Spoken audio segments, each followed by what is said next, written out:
All right, well, hello everyone, and welcome to today's CPH virtual review session. Our topic today is community engagement and partnership, which will be presented by Andrea Lowe. So as before, my name is Ashley Mueller, and I'm the Manager of Educational Programs at NBPHE. You have the chat open so you can interact with your fellow attendees, and so feel free to say hello, put where you're from, and you can interact throughout the presentation. If you have a question for our presenter, please submit those in the Q&A section, and we will address those at the end of the presentation. So a little bit about our presenter today. Andrea Lowe operates the Social Impact Studio Consulting, where she works with small to mid-sized health and human services agencies to build equitable policies, practices, and strategies at the local, state, and national level. Prior to starting her business in 2022, she spent 13 years supporting policy, advocacy, and strategic initiatives for local, state, and national governments, nonprofits, and private sector entities. Now she appreciates the opportunity to flex her entrepreneurial muscles in service to small to medium-sized nonprofits and local government agencies. Ms. Lowe holds her Master's of Public Health degree from University of South Florida and is pursuing her doctorate degree in public health with Loma Linda University. In her free time, she loves to read, play outdoors, and spend times with her friends and family. So please join me in welcoming Andrea. Hello, everyone. I'm so glad to be here today. It's wonderful to see so many folks in the chat coming from so many different places. I love to see that and see where everyone's coming from. So it's been exciting to see that in the chat so far. Please keep adding them as well. I'm going to start by introducing, just adding to that introduction. So, I'm CEO, partner collaborator with Social Impact Studio Consulting. This is my own consulting firm, and just as Ashley mentioned, we work with health and human services agencies to help increase their impact in their communities through strategic planning, policy development, strategic program reviews. Also professionally, I serve on the board of the National Institute of Minority and Rural Health based here in Pennsylvania, as well as the nationally based Parkinson and Movement Disorder Alliance, or PMD Alliance. Um, as as Ashley mentioned, I am a DRPH student at Loma Linda University. Shout out to any other DRPHers out there or soon to be DRPHers. Here I am working on my doctoral project. I'm in my last year, focusing on examining the culture and leadership transitions in collective impact initiatives. I've also been a CPH since 2012, so it's been a while, but I continue to keep my CPH, keep it up to date, because I have found that it brings a value because it publicly shows my ongoing commitment to learning and growing in this field. And then just a little bit about me personally. I love to read. I love to participate in the arts. I am a volunteer at my local theater. I love going to see theater. I love going to museums as well. I garden when it's warm outside. I'm based here in Pennsylvania, and so it is snowy. Actually, this background is fake, clearly, but like it looks like my backyard right now. And then I also love to travel as well. So it's lovely to meet you all today. So here's our agenda for today. We'll actually go through the CPH outline and expectations for this particular section, focus on key terms and definitions, kind of a brief overview of those, and then spend more time focusing on strategies for collaboration and partnership, planning and theoretical models for partnership, and then also answer your questions. However, don't hesitate to add any questions that you have in the Q&A section today, and I will get to them as Ashley's going to kind of let me know whenever something pops up, just so that I don't miss them. So we'll try to get to them throughout the presentation. But I do want to make sure I'm leaving enough time and dedicated time at the end to respond to your questions to help you as you prepare for your exam. And also apologies, I'm getting over a cold, so if you see me stop and take a drink a few times or pause, I'm just trying to recover. But thank you for your patience with me today. So, community engagement and partnership outlines and expectations. So when we think of the CPH exam, it's focused on these 10 domains. And today we are focused on community engagement and partnerships, which is 10% of the exam. And there are 7 objectives for this particular domain. The first 4 are located here on the screen, where it talks about understanding and identifying opportunities to partner across sectors, engaging and involving stakeholders in the process, the value of a broader public health system to support health improvement, and then identifying and managing governmental partnerships that are key to seeing health improvement. The next 3 are around implementing strategies for collaboration and partnership, community engagement for collective action, and then the importance of evaluating partnerships and coalitions to achieve public health goals. And so we're going to touch on all of these today, kind of going a broader overview of the strategies and models that you could use to develop and think through your own community engagement and partnership activities. I'm hopeful that this will be helpful to you, not only to pass the CPH exam, which we're like really hoping for all of you today, but also as you're continuing in your professional roles or are going into new professional roles that may involve community engagement and partnership, that some of these strategies will be ones that you can come back to over the years and months ahead. And feel free to ask any specific questions in the Q&A as we go along. Just a quick reminder there. So we're going to start with key term and definitions. What is community? So actually I have a poll here to find out from you all. What do you think that it is? And let's see. We have a poll that we were going to pop up. So here, let me launch it for everyone. Great. So how do you define community? Is it a shared place, a shared culture, shared values, shared identity, or all of the above and more?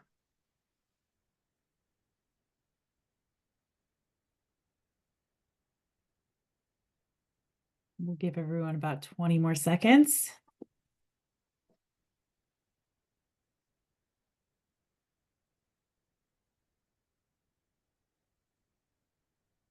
All right. So 100% say Okay. all of the above and more. So everyone agreed that shared place, shared culture, shared value, and shared identity, all of the above were community. Oh, fantastic. Okay. Well, everyone is right. You did fantastic. So I'm really glad to see that because, yes, it is all of the above and more, right? Community can be so many things. And it's actually often defined by the group themselves, but also can be defined by others outside of the group for them. So it can be almost like positive or negative way that community can be defined for a group, a population. And it can consist of one or more of these characteristics that are shared amongst the group. So like place, culture, religion, values, identity, customs, all of these, and so much more, right? They can be based on an in-person type of a community, an in-person camaraderie, or it can be virtual communities that cross national, state, or international borders. So, for example, communities that I'm part of, I'm based in North Central PA, so I'm in this community. I live in a rural community. I'm also a woman and have a sense of identity and connection with other females in the Black community, and I'm a Christian as well. So all these are different communities that I participate in, and just like myself, I'm sure many of you, all of you, belong to many different communities all at the same time. But all of them make up who we are and contribute to how we see and move throughout the world. And they should be, and they are valuable in understanding and addressing health challenges and opportunities. So when we're thinking about community and when we're thinking about community engagement and community building and organizing and all these things, we really need to take into account the value that all these aspects, all these communities that we can be a part of can bring to our initiatives.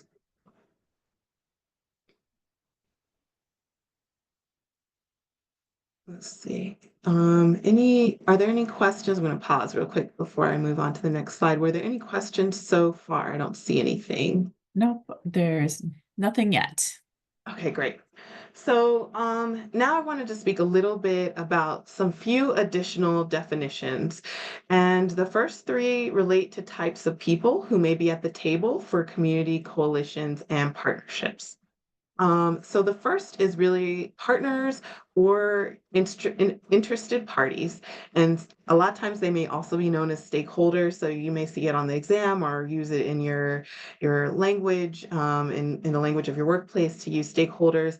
I don't personally use the word stakeholders, but I know others do. But these are people that you are actively working together with to achieve a common goal. So interested parties may or may not be at the table. Your partners will definitely be at the table, but they all have like an interest in what's happening, right? So they all want to see or may be affected by a particular challenge or problem in the community. In order to recruit your partners or interested parties to participate with you, you may have to go through gatekeepers, which is the second term here, or those who have control over access to a population or specific aspects of that community. And because it will be important to build trusting and mutual relationships with these individuals before you can even start your work. They're the ones who really are the ones who are like, okay, you're okay. Now you can come in and connect with the community here, or like we're willing to work with you, things like that.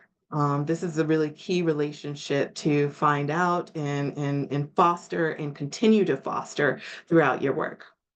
And then finally, kind of this third type of person, some of your partners may be opinion leaders or respective members of the community that are representing their key constituency or mini community. And there can be a lot of overlap between these types of partners, types of individuals that are involved in your part in your initiative. So just kind of keeping it straight is more important internally, but it is good to know when you're seeing these definitions.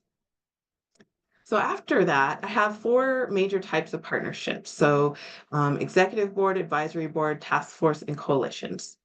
So the executive boards and advisory boards tend to be connected to a larger entity.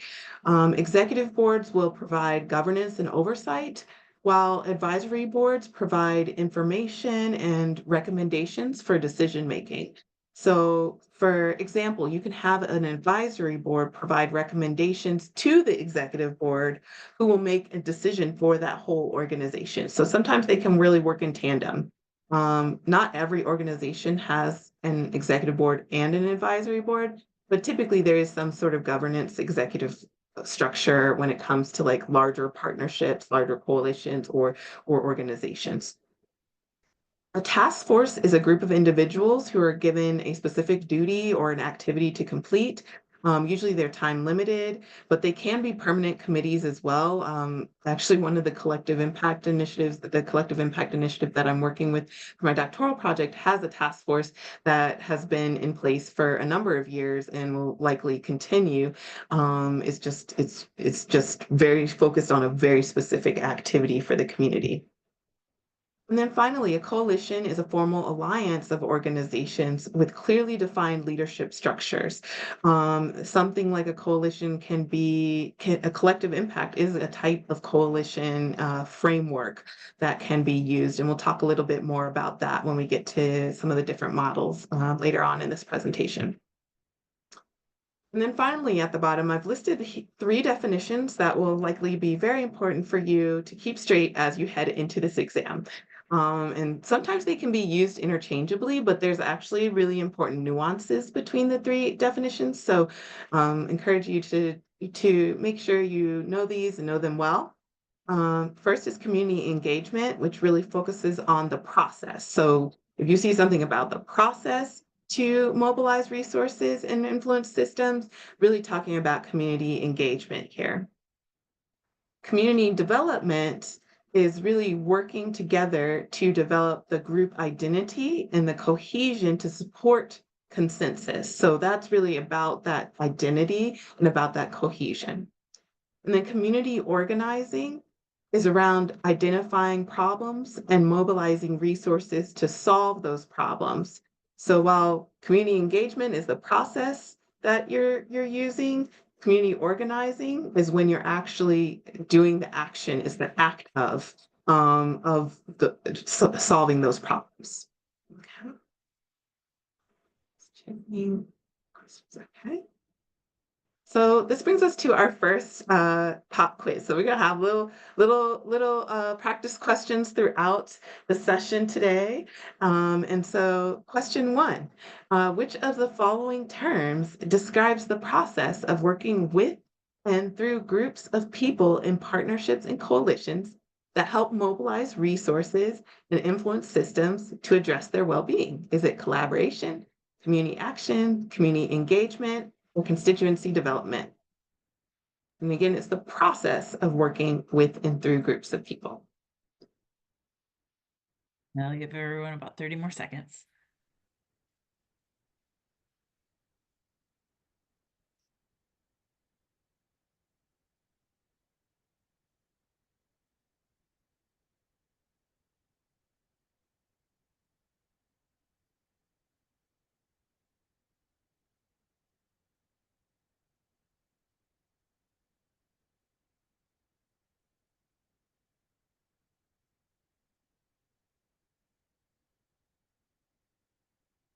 Okay, we have about 60% saying community engagement, and then we have a large amount for collaboration as well. So Fantastic. Thank you so much for taking part of the poll. So the correct answer is community engagement. So when we're thinking specifically, again, it's the process of working together to mobilize resources and influence systems.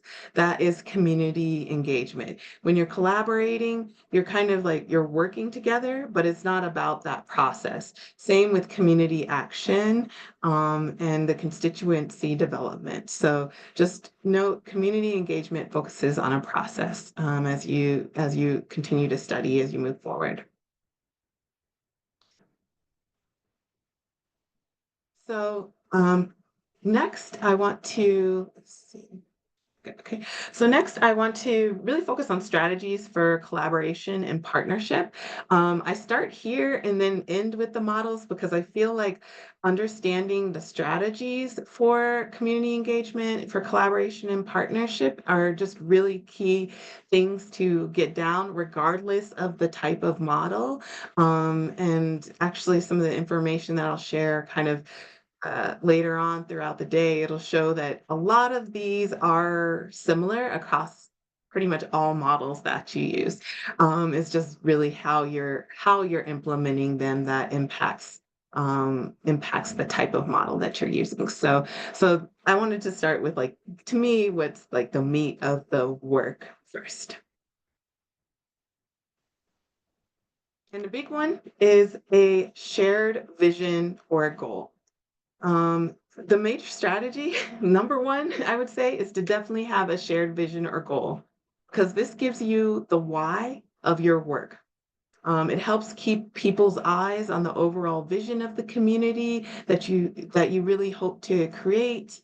And it can be something to return back to over and over again, especially, if it takes a long time to get there, or people get tired, or, just, your coalition may have been in place for 15 years and you kind of like forget why you're doing it. Having that shared vision and goal that you can return to in every meeting, every activity is going to be key to keep people together. And this really needs to be clearly identified and agreed upon by all partners when you begin to come together. This is actually one of the first things that you should do. Partners who come on board later, after your coalition may have been established, they can affirm the vision to participate in the partnership, but they would not, they just wouldn't have been a part of developing that shared vision of goal. Note that like over time, especially if your coalition, your partnership is a long-term partnership, you may need to revise your goals, revise your vision over time, and that's perfectly fine. Just make sure you do it with all the partners that you have at the table at the time. Because everyone with you should have a say in what this vision or shared goal is. There's several ways that you can develop your shared vision or goal. There's a number of group consensus methods that I've listed up here, which include Delphi, which is a great method for, it's really around, it's very anonymous. It can be a way of doing some asynchronous communication with folks. So, for example, at times that maybe you cannot get all the partners at the table at the same time. Maybe they don't like each other, like they just argue when they're all in the room together, or their schedules are complex and you just can't bring everyone together. This is a way of like, doing sending questions out via email and receiving those answers back from each individual and then compiling it and sending it back out and getting feedback and things like that. That's a Delphi method. You can Is really a way of allowing people to participate without having to be in person. The nominal group technique, I believe you can also do Delphi methods in person as well, but I've used them mostly for asynchronous communication, and I find it really helpful when I can't bring everyone to the table at the same time. The nominal group technique is another way, and this one is like, I would say like a little bit more in person. It allows for everyone to be heard. You focus on group discussion and then you vote together and then you discuss that and then you vote and kind of prioritize down to your shared vision and goal. And then brainstorming, which I think many people are familiar with, where you're just kind of throwing all those ideas out there and then prioritizing based on that. If you aren't familiar with the University of Kansas Community Toolbox, it is a great tool for, I mean, they have so much around strategic planning, around nonprofit management, community and needs assessments, all sorts of things that you want to do in community. It can be a little overwhelming if you haven't been to it before, so just note there's a lot there. I don't expect anybody to memorize it. I don't have it memorized. I don't think anybody does, but it is a great resource for this. We do have, and I think Ashley might share a link in the chat that directly takes you to their discussion around vision and mission. They call it VMOSA, which is vision, mission, objectives, strategies, and actions that groups should describe together.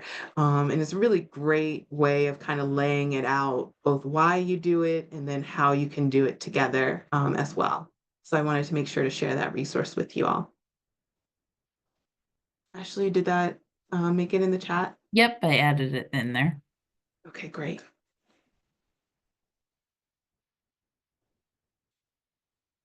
Okay.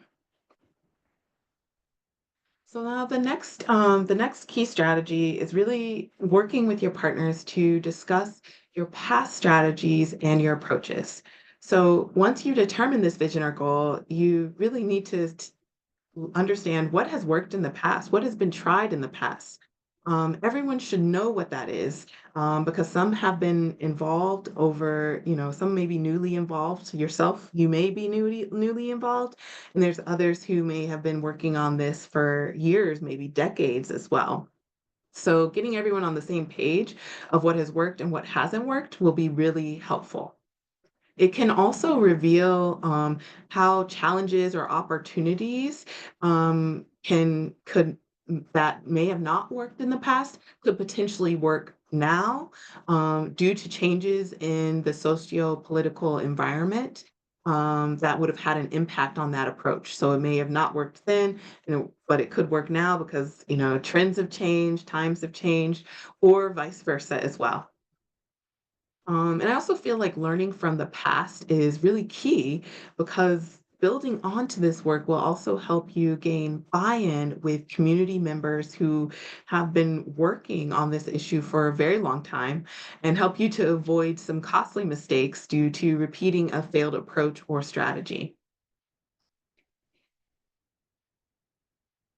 I know that it will also be important to review those evidence-based or informed programs to discuss how they could work in your community. So these may not be your community's past strategies and approaches, but they're another community's past strategies and approaches that have seemed to work well. This can, so it's worth finding out what have other communities done. Can we, do the same thing or can we adapt it to our needs? There really isn't a reason to completely reinvent the wheel unless you have to. But I believe that most things can just be modified from what exists out there. And this can be actually a shared activity where you have all the different partners bringing these programs and resources to the table to discuss what has worked in the past and has worked in other communities that could potentially work here. So it's something that you don't, if you're the leader of the community group or partnership, something that I highly suggest you just don't do it on your own. Like, bring in others to help you identify potential programs and strategies as well.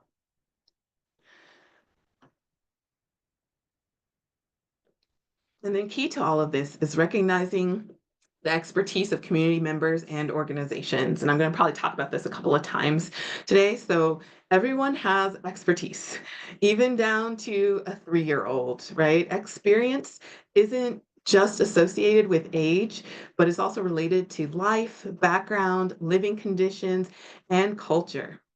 So, like, one of the things as I was preparing for this presentation, I was thinking about about this aspect specifically, and I was remembering back to this is a few years ago, and I was visiting my goddaughters, and we're watching this TV show. I think is Avatar: The Last Airbender. I don't know if folks know that show, but it's a cartoon, and I'm just popping in. They've been watching like 3 or 4 seasons of this show. And I'm popping in, I'm watching it with them. And I'm trying to figure out what is going on at the time.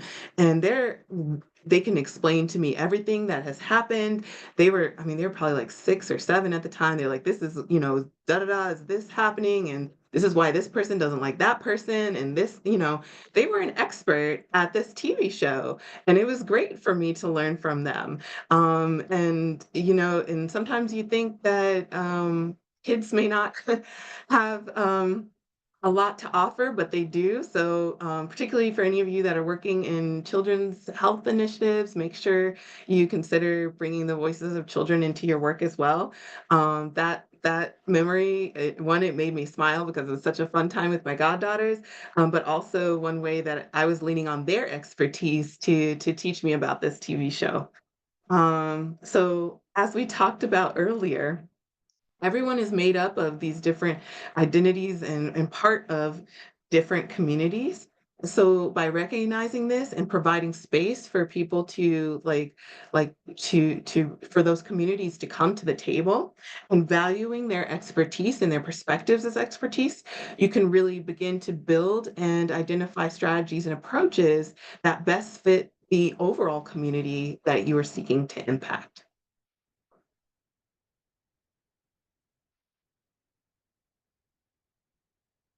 So now, the next large strategy is to focus on is to really collectively determine those strategies and approaches. So you've got your vision and goal. You've looked at those past strategies and maybe some evidence-based strategies. So now, what strategies are you going to do?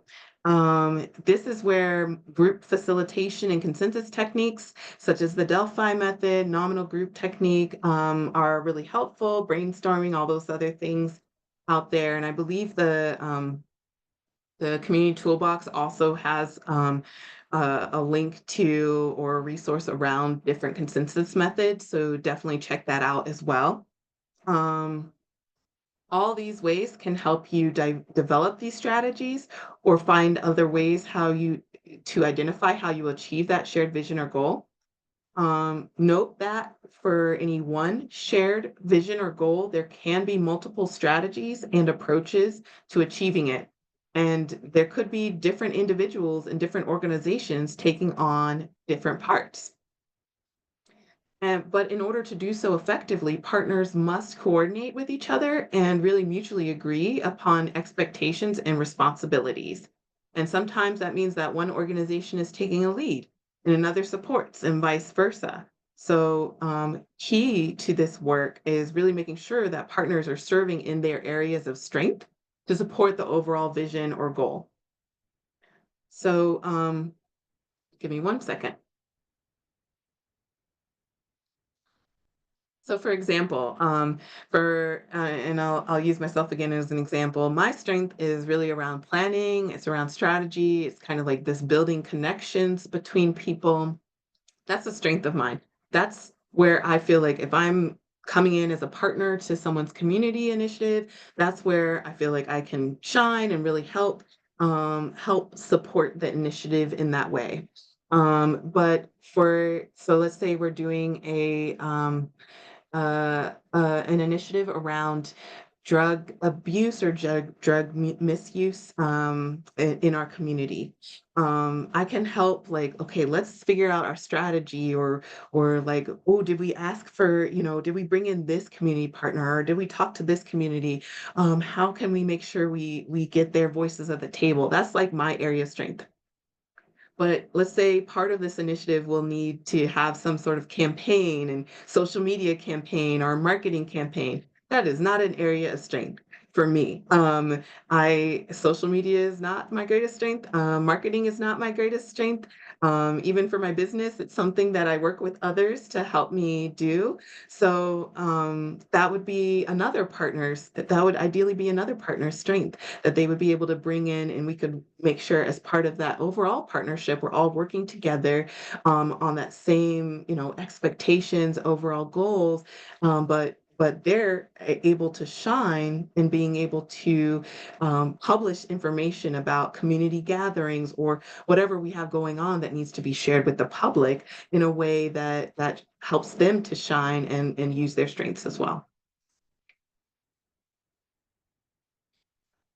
And what I have here as like my third bullet point, in order to really lean on those strengths and those responsibilities and creating that opportunity for everyone to participate in the partnership, it is important to create a safe environment for sharing perspectives. As public health professionals, you're participating in a coalition, maybe you're facilitating one, whatever your role is, I really encourage you to make sure you are aware of the power dynamics at play. There are always power dynamics, even amongst the nicest people who collaborate wonderfully together. I think, what is it? I remember, especially during COVID, there were I was talking to a lot of different folks. I worked in policy, so for a long time, a lot of different folks who felt like, oh, why is public health so political? I never thought it'd be so political. Everything is political. Everything has power dynamics at play. So even at the community level, think about who is in charge of the meeting or who's in charge of the group or who's in charge of this community. How do you know that that person is in charge or those people are in charge? Does someone speak more often than others? Who's staying quiet in the room? Who suggests the actions for the group? And then what do the other people around them do when that person suggests actions? These are all things to keep aware of and to also know how to navigate them, because if you don't, it could significantly hinder not only the effectiveness of your coalition, but the effectiveness of the work that you are trying to do within that partnership. By knowing, okay, I'm recognizing this person is in charge or this person needs to know everything first. or this person needs this, either within your coalition or within that community at large, you can leverage that knowledge to be able to move things forward. So it's very key to note this. And so, but at the same time, if you're facilitating it, create a safe space for people to share those perspectives so that those who are in power don't have so much power that those who don't speak don't feel engaged or invited or welcome to the coalition, because it can also be a cause for them falling apart. And then finally, make sure you allow time and space for this determination, for really collectively determining strategies and approaches.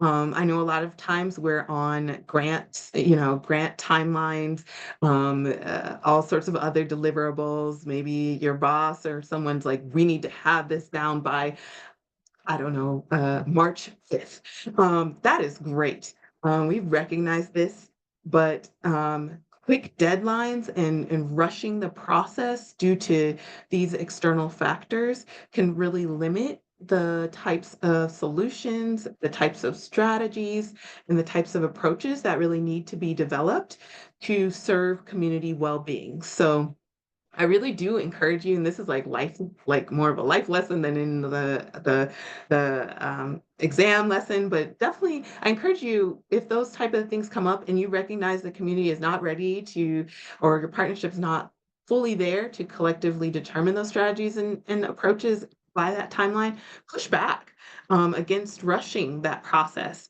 so that you can really allow for the partnership to fully explore those potential strategies and make a really informed and collective decision on which one you want to pursue.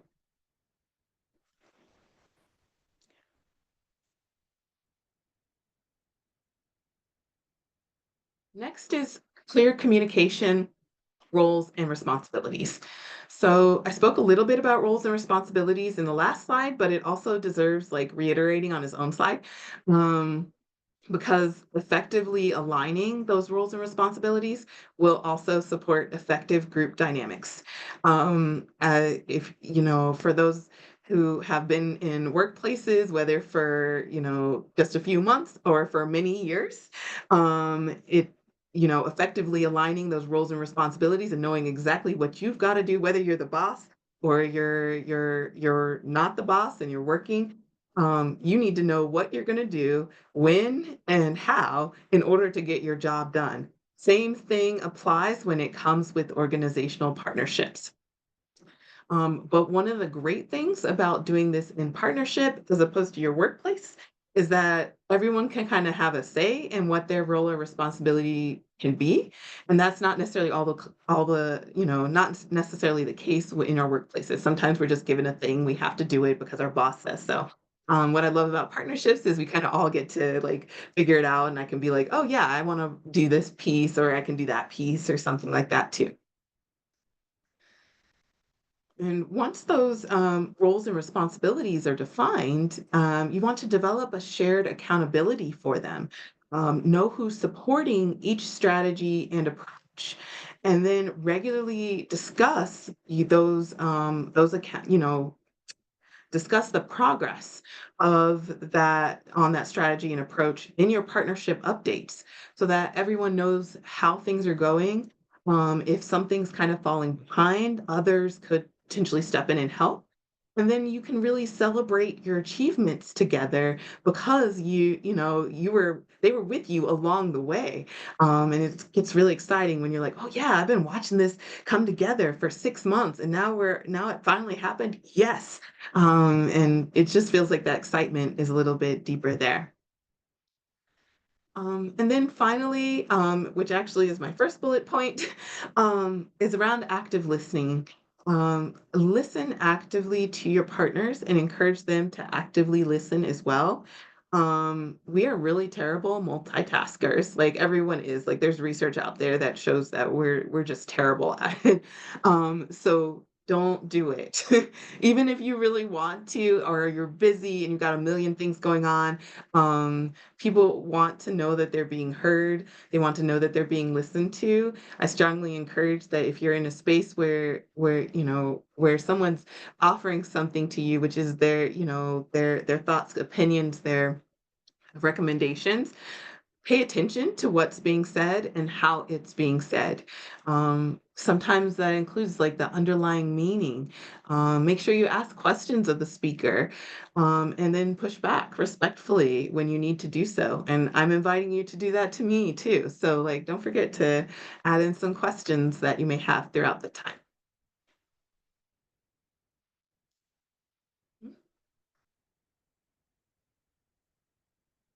And the last major strategy I wanted to talk about is around tracking and achieving those measurable outcomes. So now you're like doing all the things. You've figured out your vision. You looked at those past strategies. You developed what strategies and approaches you got. You got them aligned across all the partners. You guys are getting ready to go. How will you know you will be successful? And that's where tracking and achieving those measurable outcomes actually comes into play. So, highly recommend that you start early by developing an evaluation or a data collection plan.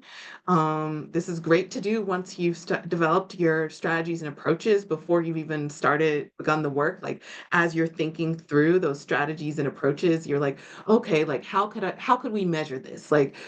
How will we know we're successful in this? Is one great way to do it. Highly recommended, probably the most recommended way. But if that didn't happen, like you're coming into a coalition or a partnership that's been in existence and they've just never measured things, it's not too late to do it and to start one. Um, I like logic models. So I would suggest a logic model to guide your expectations for the work. I think they're very helpful tools. I think the KU toolbox does talk about logic models. If not, and you're not sure what one is, definitely Google. There's like tons of examples and templates out there for sure. Um, but then also have an evaluation plan. And it doesn't have to be complicated. Like, I mean, I know like in public, if for those of you who are coming to the CPH exam out of public health school, like you might be thinking, okay, evaluation plan, like I got to come up with something that's like got statistically significant and all these other things. Like it doesn't necessarily need to be all that. It can be whatever you can measure that makes you feel like, okay, we are achieving our goals or we're moving towards our goal, and using whatever resources you have at hand. So some of you may be proficient at SPSS or R or all those other things.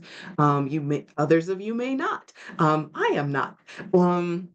So like I try to use measurements and think of how we're measuring success in ways that are kind of easy for me to measure or for our group to measure, and speak about and communicate to others. So really think about like what works for that group and the resources when it comes to evaluation as well. I added in here SMARTY goals or SMARTY objectives to really guide the work. These are for those of you who are familiar with SMART goals. It's the same thing, but it includes inclusive and equitable. So specific, measurable, actionable, realistic, time-bound, inclusive, and equitable. And same principle, really just making sure that your goals, your objectives connect to that, which is another way that can help you figure out how you measure success. And then finally, your partnership should regularly review the data that's collected, whatever that data looks like, as well as your logic model, those SMARTY goals, your evaluation plan, and whatever else you have in place to really see if you need to update this or make adjustments to your approach to addressing community needs. So you do want to kind of like check in and be like, are we evaluating the right things over time? Is this really helping us get to our goal? Or do we, now that we have a new resource, maybe a new grant came in, we can add to and do more extensive evaluations than we could before? Or we're seeing this way of getting feedback from our community is not working, so maybe we need to try a different way. It's totally okay to make updates and modifications to these as well. And then what I added here were, in my opinion, some of the most important principles for community engagement and partnership. So they kind of fell within some of the strategies, but I felt like these just needed their own little separate section. So I wanted to kind of close this section with these. Um, First is representation from diverse sectors. So if you are conducting community engagement activities, if you're participating in community development, community organizing, please make sure to build in representation from diverse sectors. So think of and take time to think of everyone who would have a hand or an interest in this issue and make sure to invite them. So, for example, if you're working on an initiative around child health, don't just work with the schools. Because I mean, thinking, okay, this is a major player in the area, or they'll know who else bring to the table. Like schools are great. Yeah, you should definitely work with schools. Um, but bringing in parents, again, bring in kids themselves, social service agencies, juvenile courts, daycare centers, depending on the age range. And then there's others who have vested interest in youth. So really thinking through like what is the world and the system that surrounds children, and at least inviting all of them to the table. They may not all come, but making sure that they have an opportunity to participate in resolving that challenge, in resolving that problem is key. Secondly, making sure to encourage and advocate for the active participation of community members who are impacted by the goals and activities of the partnership. So, like I said, young people involved, parents involved, and making sure that for that that the folks who will be impacted by it have a say. That may not mean that they're participating at the same level or in the same way that your partners that your partners are doing as in developing the initiative, but they should be part of it as well. So and this actually brings me to point 3. Because in order to invite that active participation of community members, you must make it accessible for them to participate. They may not need to or want to be in that day to day. Maybe you're just kind of keeping them informed, or they may be just providing advice along the way. So, like you're doing a thing with folks on the with the partners on the day to day, and then you're bringing it back to other community members or other interested parties to like get feedback on. There's many ways that you can design it, and it should be really unique to your community. Another way is maybe making sure you hold your community meetings at a time that works best for community member schedules. Having daycare available or babysitting available for those with kids. Um, Making sure to just really think of all the things that someone would need in order to actively participate in the initiative or the event or activity that you're trying to do. And then finally, I encourage you to recognize and account for the environmental and organizational changes that happen all the time because things change all the time.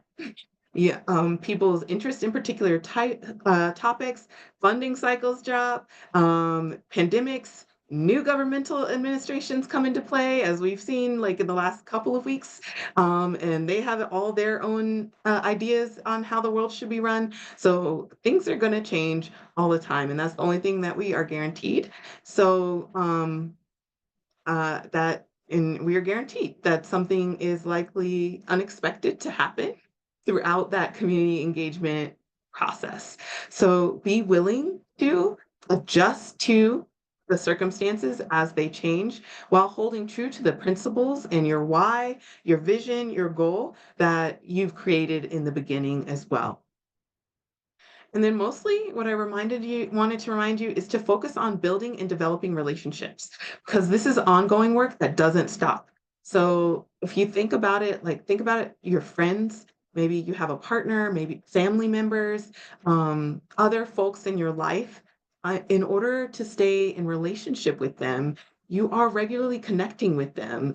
It may not be like every day, but like maybe once a week or every day, depending on their closeness to you.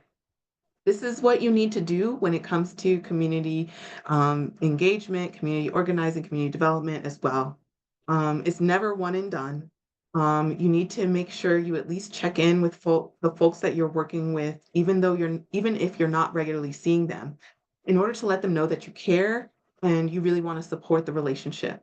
And I just encourage you to do this because this will help you in all aspects of life, whether professionally or personally. Just make it a principle of yours to build and develop relationships by checking in with folks over time as well. So, I wanted to open up. We have some practice questions again next for based on CPH exam questions. But before that, I wanted to see if there were any questions before we headed into the practice questions. If not, I can take some after we do so. No questions at the moment. We do have some people saying that they're using SMART goals, not SMARTY goals. And so some discussion around that, but no actual questions. Okay, great. Yeah, and SMART goals are fantastic.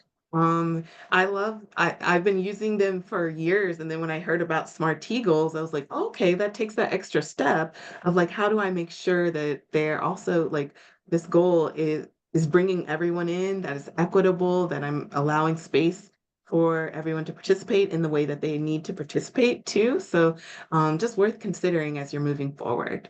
Okay, so we're gonna go to our next practice question, which is going to pop up on your screen in a few minutes.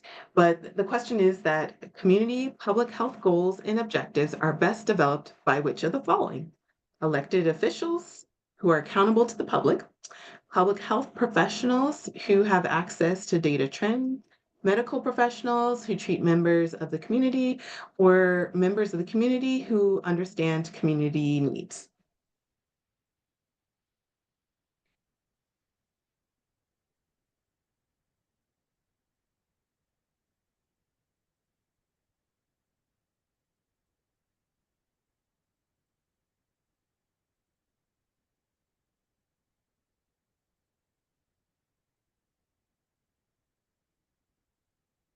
All right, about 15 more seconds.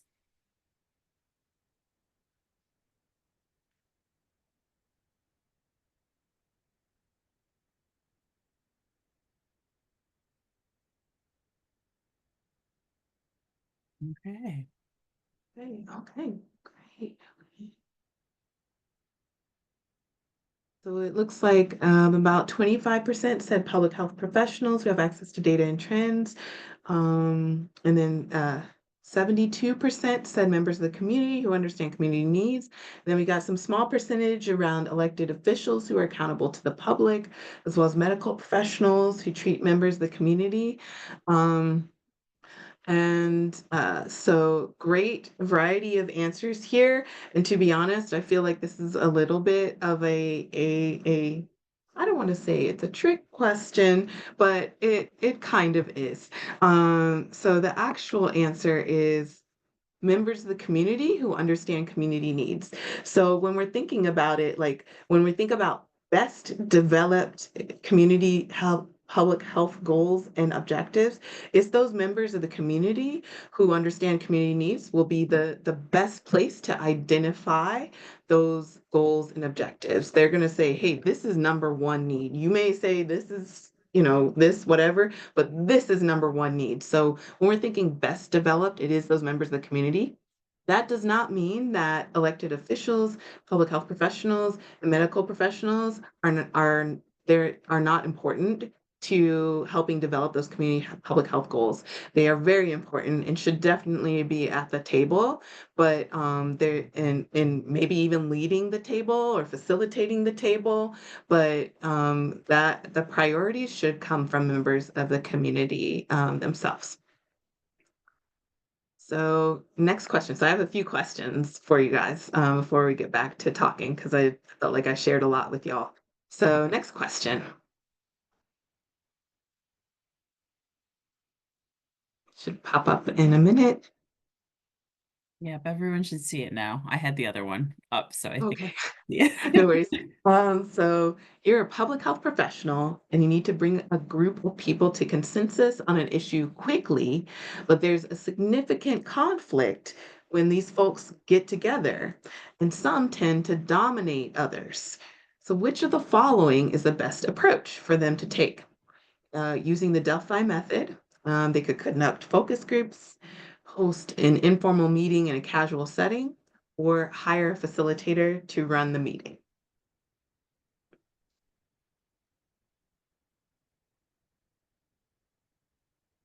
We'll leave it open for about 15 more seconds.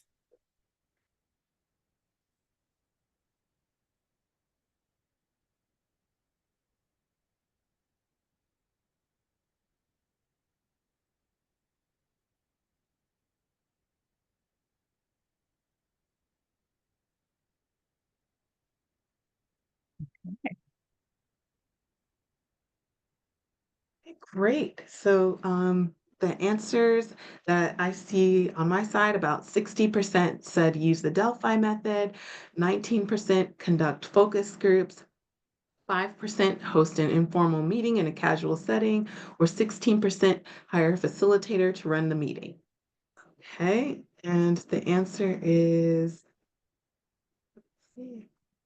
use the Delphi method. It makes me really happy that 60% of you chose that because it makes me feel like people were listening to me.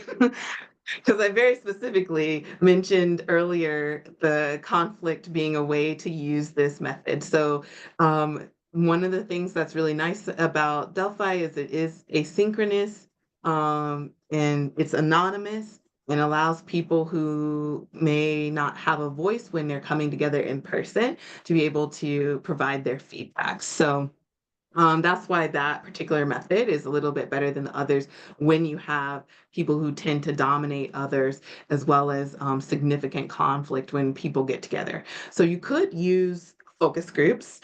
You could, but I would be very targeted about developing those focus groups where maybe the folks who are quieter in one focus group, but you also got to make sure that they get along with each other. And really, I would be really in this situation, I'd be really careful about using focus groups. um, the informal meeting in a casual setting, it really, I mean, it could help, but when people are having conflict when they're getting together, it could be a greater disaster, as well. So that would probably not be the first choice that I would choose. But then also hiring a facilitator to run the meeting, that could be helpful if you feel like that having someone in that space who's outside, external to everyone, could help navigate some of those relationships and navigate some of that conflict.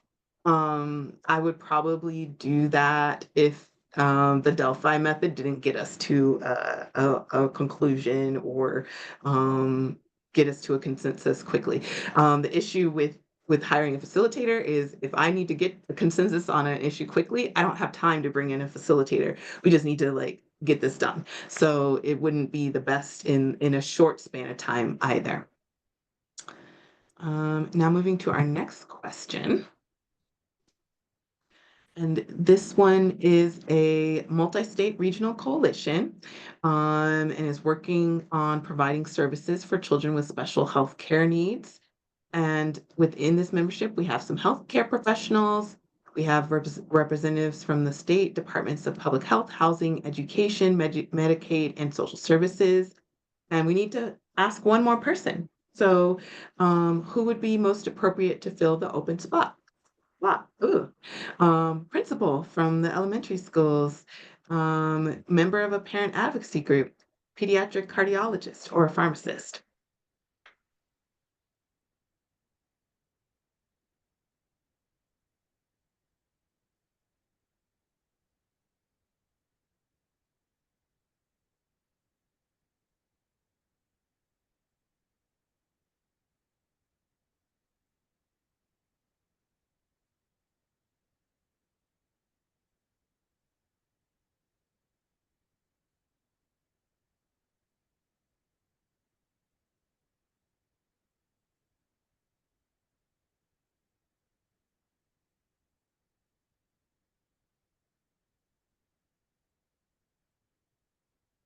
Okay, a couple more seconds. Okay. Okay, so here we have 9% a principal from the elementary schools, 85% a member of a parent advocacy group, 6% a pediatric oncologist, and nobody said a pharmacist. Um, so the correct answer is a member of a parent advocacy group. And so thank you to everyone who responded that way. One of the oh, you're far. I'm sorry, no one picked you either because I feel like pharmacists are, when you think of children with special healthcare needs, like pharmacy is very important as well. I think one of the key aspects of this question is it's a multi-state regional coalition. Having you want the state level departments on there, of course, and you've already got some healthcare professionals. So hopefully the pharmacist is on there, the some pediatric specialists are on there. But a member of a parent advocacy group is clearly missing, not having a community member there as well. So, and I wanted to note, I was kind of looking in the comments as we were waiting. I saw, let's see, Yvette mentioned that DoD can't use Smarty anymore, just Smart. Completely understand that there are situations that you won't be able to use Smarty. Maybe not out, so work with what you've got, but definitely try to make sure that your goals are measurable and support, the entire community that you're trying to support as well. And then I see Christina mentioned that facilitators also cost money, which your program may not have, which is true. That is also true. Okay. Okay. And then next, going on to, which is really kind of our last section, is around planning and theoretical models for partnership. And I left these to the end because they're really great frameworks to look at and give you a guide to setting up a coalition or partnership. I'm going to ask Ashley to actually put a link in the chat for you all because we don't have time today to go through every single community engagement model or planning model that is out there and exists. There's like tons of them, and they're all, I'm gonna spoiler alert, they're all good. You just kind of got to pick the right one for your what you've got going on. So what Ashley's sharing is a scoping review that came out 2023. So just about 2 years ago, that outlines a bunch of different community engagement models that are used to promote health. I thought it would be really helpful for you all. It kind of puts many of those models all in the same place, at least mentioning their names, so that way you can, if you're interested in any of them, you can go use those references to go look up more about each of those models. But I'm just going to talk about 4 today that I feel like are probably the most prevalent and would likely be on your exam. And the first is the Community Coalition Action Theory, or CCAT. This was designed by Butterfoss and Kegler back in, I'm gonna say it's like early 2000s, maybe earlier than that, might have been the 90s, as an overarching framework for coalition development. So it really focuses on those bonding and the bridging social capital that's used to kind of support operations of your coalitions. And this is where the where bonding social capital really focuses on that like internal group cohesion, that sense of belonging that you have within the group and those resources within the group. And then the bridging social capital is those factors that kind of help the group link to other resources or others in the community, as well as external resources that are outside the community. Um, and that's really and for those of you who social capital, when I'm talking about social capital, I'm talking about the norms and the trust that really allows people to work together effectively to accomplish a goal. And I believe those terms are used outside of community coalition action theory, but it uses those terms particularly to really recognize that these are those main factors that help support operations.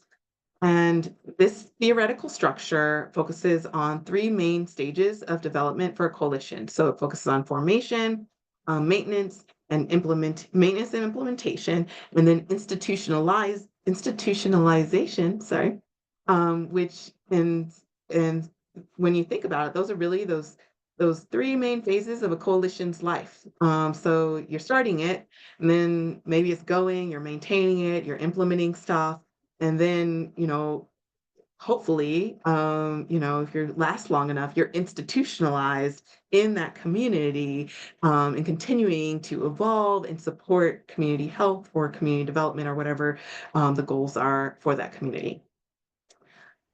For each stage of your development, you have different goals and activities based on that stage. So this theoretical structure consists of 14 constructs and 20 propositions that really defines those different goals for different stages. So um, that's a lot. I'm going to give you an example. So coalitions in the formation stage will be focused on forming in response to an environmental shift. They're going to be focused on recruiting members as well. Those coalitions in that maintenance and implementation stage will be focused more on goals around member engagement, member retention, as well as enacting those changes they want to see in the community. And then coalitions in the institutionalization stage are really planning for sustainability. They're building that strong leadership core. They're developing those deep community ties, and they're supporting really more coordinated efforts that can sustain the organization and sustain the community moving forward. And I put probably one of the more recent references. There might be one more recent than this, but this is a book that we actually had to read in our doctoral course, which I think is actually really great. If you don't have a copy, it's called Community Organizing and Community Building for Health and Social Equity. So if you think this is work that you're going to continue doing moving forward, I do highly suggest you getting a copy of this book. And they talk a little bit more about the community coalition action theory there. Oh, okay. Can I repeat those coalition development? Okay, so that was so the different stages of development for a coalition are formation, maintenance and implementation, and institutionalization.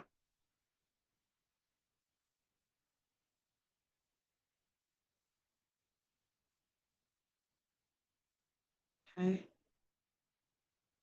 And if you need me to repeat that one more time, just let me know.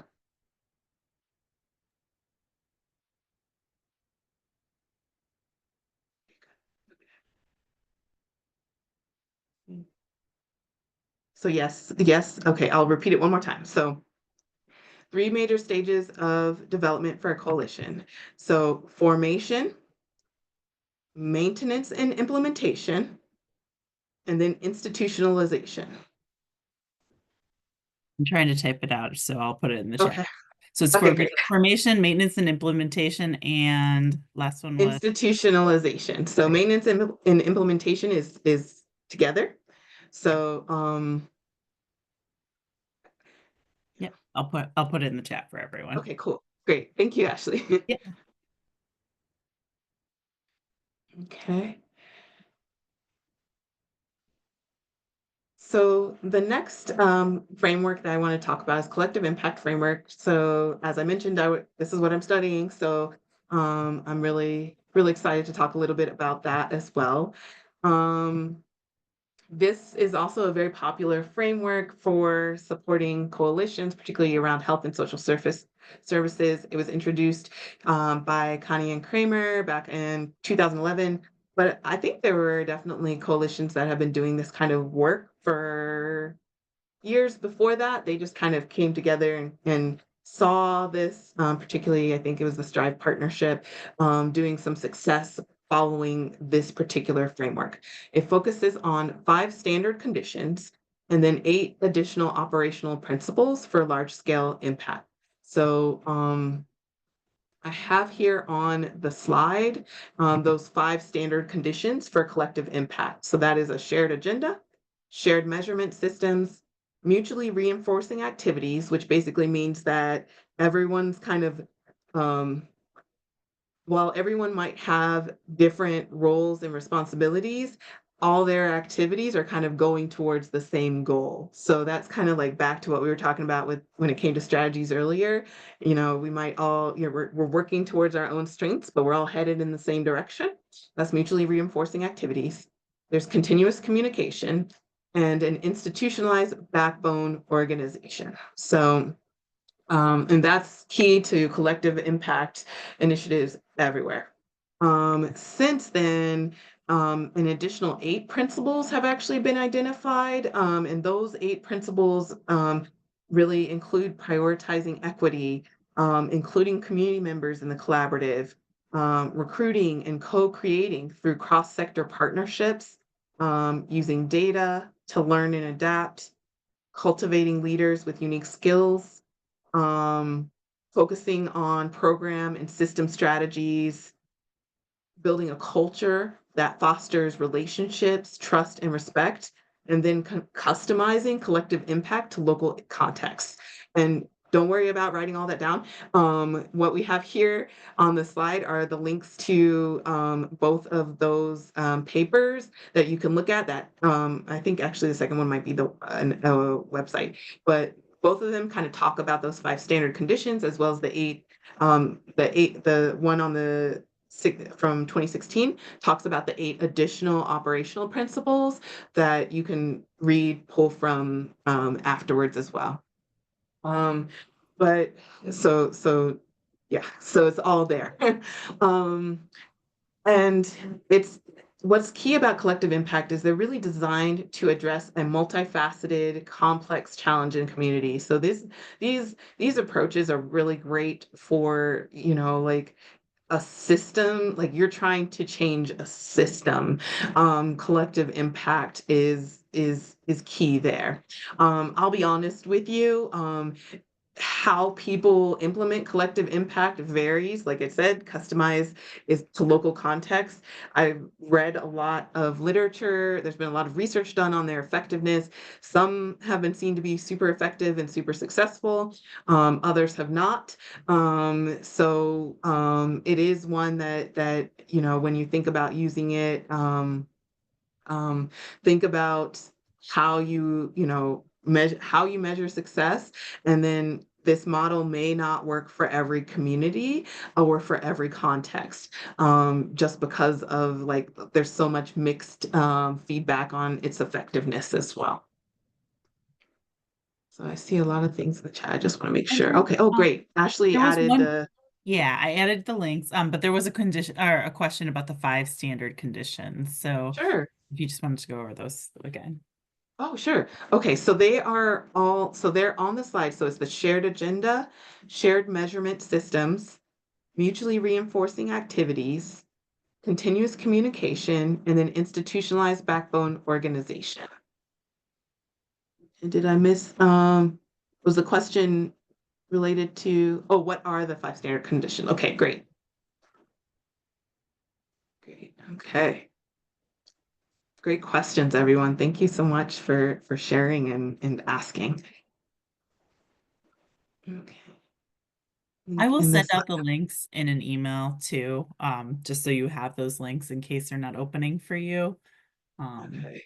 Just so you have those as well. Oh, thank you, Ashley. I'm sorry. I thought I had pulled those over correctly. So, It might be just the chat. It might, it's probably not you. It may okay. be Zoom. Okay. And let me know Ashley, if you check them before you send them out, let me know if any don't work and I can make sure they're corrected for you so that everyone has access. Yeah, they're opening for me over here, so Okay, great. I'll just make Okay. sure they work Okay, great. before they go out.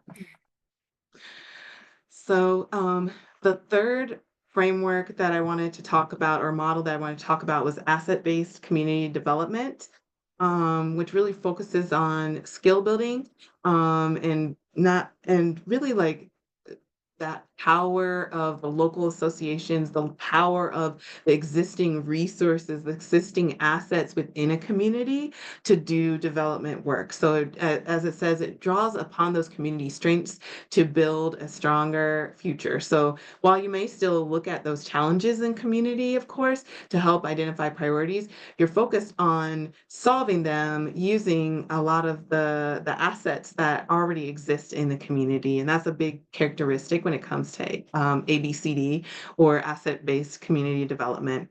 The characteristics of ABCD are they're asset-based, which means it starts with what is present in the community and not what is absent. So again, focusing on what you have, what's there, what the opportunities are there, not what you're missing compared to another community. They're community driven.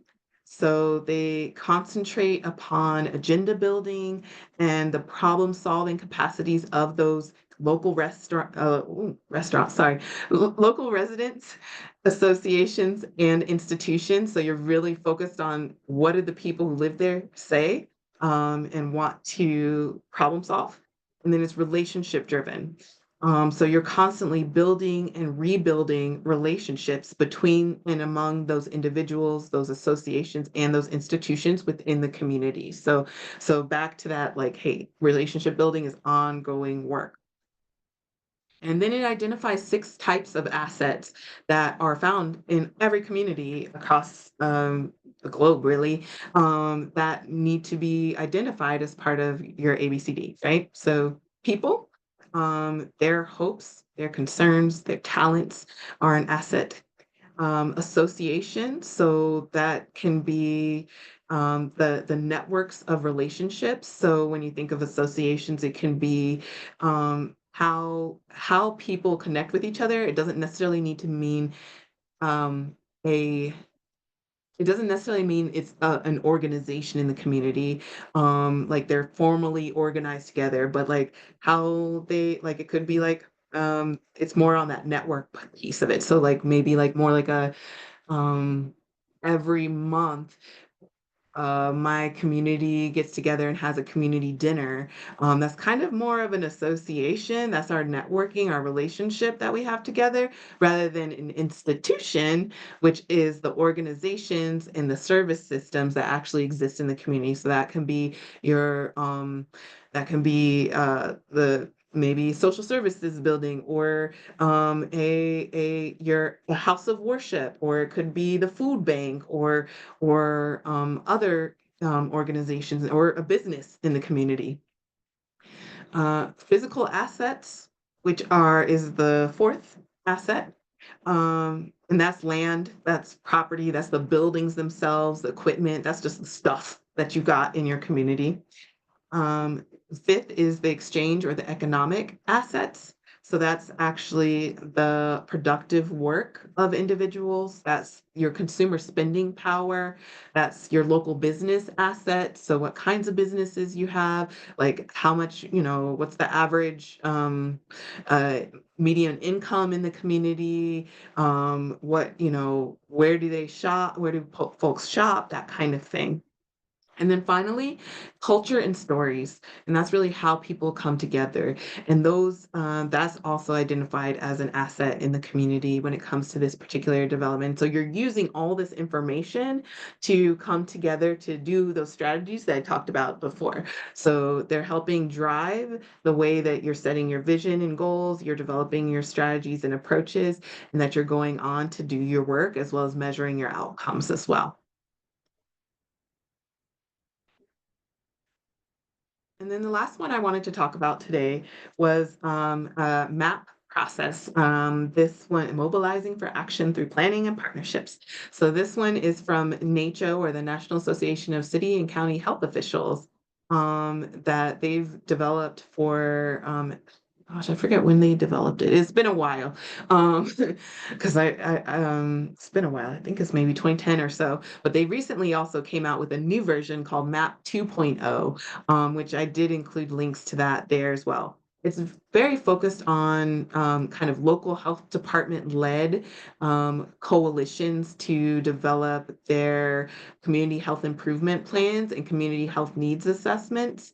But it can be adapted. It's really nice because it can be adapted and utilized in any other community engagement or community organizing space. I actually adapted MAP 1.0 to do some strategic planning when I was working in Los Angeles around child welfare work. I adapted this process to actually do some joint strategic planning between two different departments. So it's very adaptable, which is nice.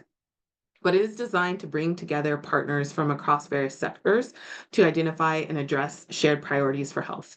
It is in three phases and it is kind of long, right? So if you're doing it to fidelity, it would take about 2 years. When I modified it, I didn't have that kind of time, so I made some modifications and doing mine in a matter of months. But to fidelity, it'll be about 2 years because it really starts with this formation process, phase one, which really focuses on building that community health improvement foundation. That's really around recruiting partners, reviewing your leadership structure, developing that community vision, seeing where you are and starting to identify that plan when it comes to determining how you want to collect data and understand your community better. Phase two is really around telling the community story, which focuses on that data gathering. Okay, focuses on that data gathering. This is when you're actually forming an assessment team, you're designing the process, you're conducting the assessments. So that can be community partner assessments, community status assessments, community context assessments. And what's really nice is they have versions of this that you can just utilize and you can like take and implement right away or modify of course to your work and really focused on phase two as well as analyzing that data and sharing those findings. So for me, I think I focused a little bit more on the phase three, which is those phase two and phase three. And phase three really focuses on continuously improving the community or continuous community improvement. Maybe I should have written that better, but continuous community improvement. And that's really focused on enacting that change. So you're doing something about the issues and opportunities that you found in the community. This focuses on that power analysis, focusing on prioritizing issues and developing goals, developing those long-term measures, and really monitoring and evaluating that plan. So again, it's kind of designed as a longer-term strategy, but really allows you to go in depth and be engaged in building that work out together. And so now, were there any questions before we move on to the last practice question? Give everyone a second. I don't see anything. So maybe we want to do the practice question. If anything else comes up, We'll we can. do that, and then this is actually like after this last practice question, I'm opening it up for Q&A. So feel free to. We have plenty of time to talk a little bit more if there are questions as well. So last practice question. So to ensure successful collaboration and partnership and effective use of resources, you need to identify key stakeholders in a new project. What will determine if an organization is truly one of the key stakeholders for this initiative? And again, you'll probably see that stakeholder term on the CPH exam.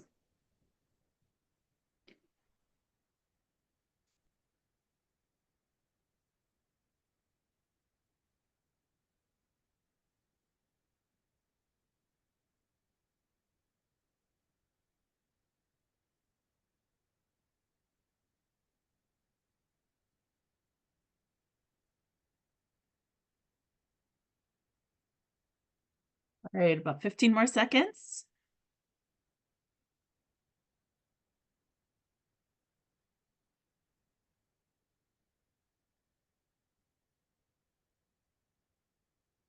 Okay.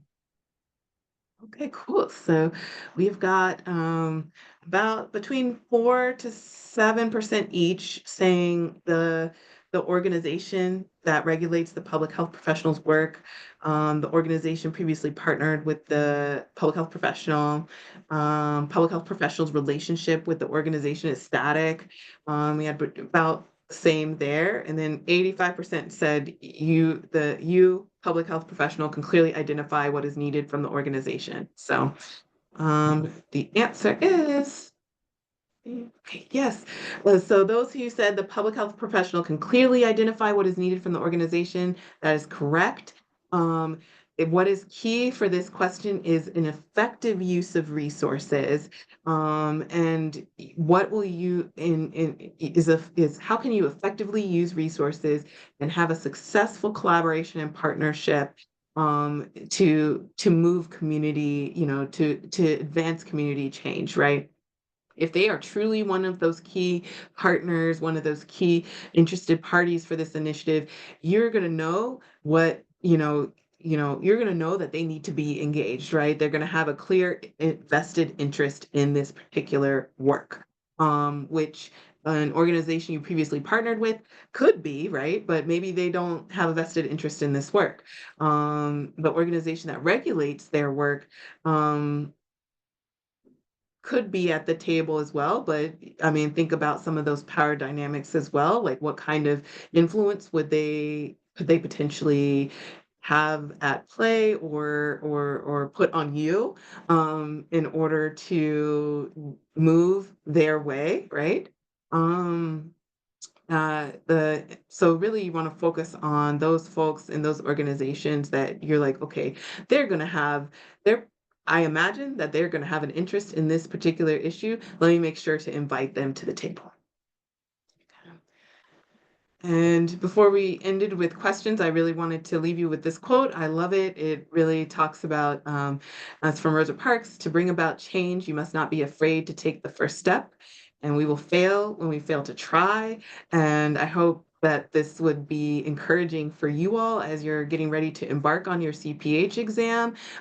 You are trying, you're taking this first step and you're not afraid. And so I just wanted to continue to encourage you to not be afraid to go into that exam. Study. You're doing what it takes to study and prepare yourself, and hoping and wishing and praying for you all for your future success. So now I will open it up to questions, and I can stop sharing. Right. So do we have any questions for today's presentation? So a lot of the questions on the exam revolve around this, and knowing the different models is important as well. So Mm. when you're studying, just looking over those models are very important. And I will post the links. I'll send out an email, but I'll also post the links when I post the video so that everyone can have those as well too. Yeah, lean on that scoping review. I think it'll be really helpful to like just give you a quick overview of many different models out there, even ones that might be a little less well known.